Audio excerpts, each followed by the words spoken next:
हल्द्वानी में कांग्रेस ने आज नैनीताल जिला सम्मेलन आयोजित किया, जिसमें प्रदेश अध्यक्ष करण महारा और नेता प्रतिपक्ष यशपाल आर्य सहित कई विधायक मौजूद रहे। सम्मेलन में पार्टी पदाधिकारियों के साथ ही पूर्व विधानसभा प्रत्याशी भी शामिल हुए। इस दौरान लोकसभा चुनाव से पहले कार्यकर्ताओं को मजबूती से पार्टी के लक्ष्य को हासिल करने के लिए प्रेरित किया गया। साथ ही कहा कि बूथ स्तर से लेकर हर घर तक पार्टी के कार्यों और विरोधियों को धूल चटाने के लिए मंथन करें और उनको साथ जोड़ें।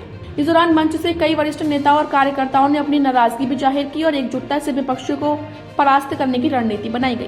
वहीं कांग्रेस प्रदेश अध्यक्ष करण महारा ने कहा कि पार्टी को मजबूत करने के लिए लगातार इस तरह के सम्मेलन आयोजित किए जा रहे हैं, जिसमें प्रदेश सरकार के खिलाफ आगामी कार्यक्रमों को लेकर भी रणनीति तैयार की जा रही है। वहीं नेता प्रतिपक्ष यशपाल आर्य ने कहा कि पार्टी नेताओं से विचार विमर्श किया जा रहा है और लोकसभा चुनाव को जीतने के लिए पार्टी पूरी तरह से तैयार हो चुकी है।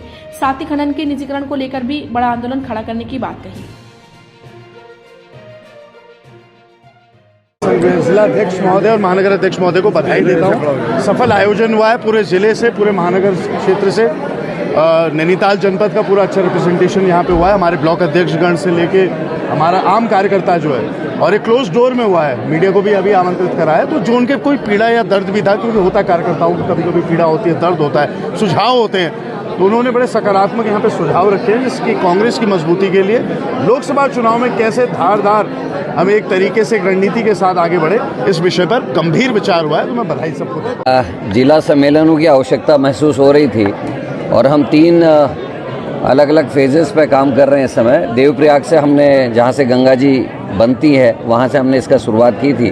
उसके बाद रुद्रप्रयाग, चमोली, पौड़ी, उत्तरकाशी, टिहरी, लोहाघाट, चंपावत, फिर पिथौरागढ़, फिर बागेश्वर और अल्मोड़ा के हम कर चुके हैं। आज नैनीताल जिले की ये बैठक है और इसमें जहां अपने अध्यक्षगणों से विभिन्न जो हमारे फ्रंटल प्रकोष्ठ है, उनके जो कार्यकर्ता उनके सुझाव हम ले रहे हैं। साथ में हमारी बूथ कमेटियां कहां तक तैयार हो गई हैं, उसका सत्यापन का कार्य कितना हुआ है, मंडलों की नियुक्ति कितनी होगी, उसका सत्यापन का काम कितना चल रहा है, इन सभी विषयों पर चर्चा है। और आगे को हमारे क्या मुद्दे होंगे, चाहे वो स्थानीय मुद्दे हैं, चाहे वो हमारे राज्य स्तर के मुद्दे हैं, चाहे वो हमारे राष्ट्रीय स्तर के मुद्दे हैं, उन पर चर्चा हो रही है। जैसे हल्द्वानी में आज गौला नदी का, जैसे हमारे जो खनिज है उसकी लूट बचाने की जो कोशिश सरकार ने की है, पहले याद है एक बार सिंडिकेट का पूरा कब्जा हो गया था, उसी तरीके से दोबारा से हमारे खनन को हमारे लोकल के व्यवसायों के पेट में लात मारकर बड़े पूंजीपतियों को इसको सौंपने की कोशिश हो रही है, जिससे क्राइम भी बढ़ेगा। तो ऐसे मुद्दों को लेकर हमने किस तरीके से चुनाव में जाना है, उन सभी चीज़ों में चर्चा विमर्श हो रहा है और कार्यकर्ता खासे उत्साहित है, यह आप सभी देख रहे हैं। पर कभी कभी आप लोगों से मुझे प्रश्न करने होते हैं कि चाहे वो अंकिता भंडारी मर्डर केस है, 7 दिन तो मैंने गिरफ्तारी दी, कितना तवज्जो मिली। उसके बेटे जिसने अपराध किया वो पुलिस को धमकी दे रहा है, वो उसके माँ बाप को धमकी दे रहा है, आप बोल नहीं रहे हैं। तो हम तो बोल रहे हैं, विपक्ष तो लगातार बोल रहा है, कहाँ नहीं बोल रहा, हम रोज़ सड़कों पे हैं। और चाहे वो केदारनाथ की सोने की घटना है, आदरणीय गणेश गोदियाल ने जिस तरीके से उसको एक्सप्लेन किया था, लेकिन उस तरीके से वो चीज़ नहीं आई। अभी जो आपने टनल में मामला देखा, 17 लोग अपनी जान से खेल रहे थे और उसके बाद उसको इवेंट बना दिया गया। तो विपक्ष तो अपना विरोध दर्ज करा है। यशपाल जी वहाँ गए, मैं गया, प्रीतम भाई गए, गोदियाल जी गए, हमने मंत्री प्रसाद नैथानी जी को वहाँ प्रवक्ता वो बना के भेजा था पार्टी की तरफ से।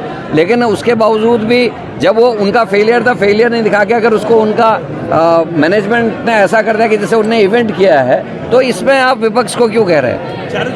प्राइवेट में दिया जा रहा है, लेकिन आंदोलन होने में टाइम लगता है। ऐसा नहीं है कि खाली विधायक जी अपनी जिम्मेदारी का निर्वहन कर रहे हैं। उससे पहले हमारे उपनेता भुवन कापड़ी ने देहरादून में पीसीसी से इस पर प्रेस की है और हमने अपने लोगों को तैयार भी कर रहे हैं। जो खनन व्यवसाय से जुड़े हैं वो अब आगे आए हैं और उनको समर्थन देते हुए हम लोग इस आंदोलन को बड़ा करेंगे।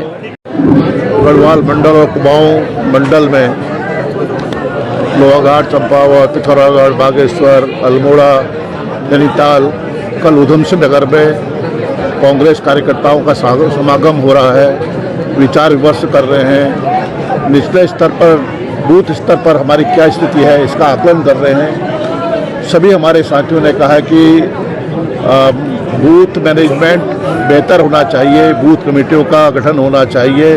कई जगह बूथ कमेटियां बनी हैं और अगला चरण जो हमारा है उसमें हम सीधे अपने बूथ के कार्यकर्ताओं से संवाद भी करेंगे उनके सुझाव भी लेंगे, क्योंकि चुनाव की दहलीज पे हम खड़े हैं। हम चाहते हैं कि कांग्रेस सशक्त होकर, मजबूत होकर, एकजुट होकर इस लड़ाई को लड़े और जीत हासिल करे। यशपाल जी, देखिए, शुरुआत हुई है आज हमारे खनन के कारोबार में। जो छोटे मझोले जो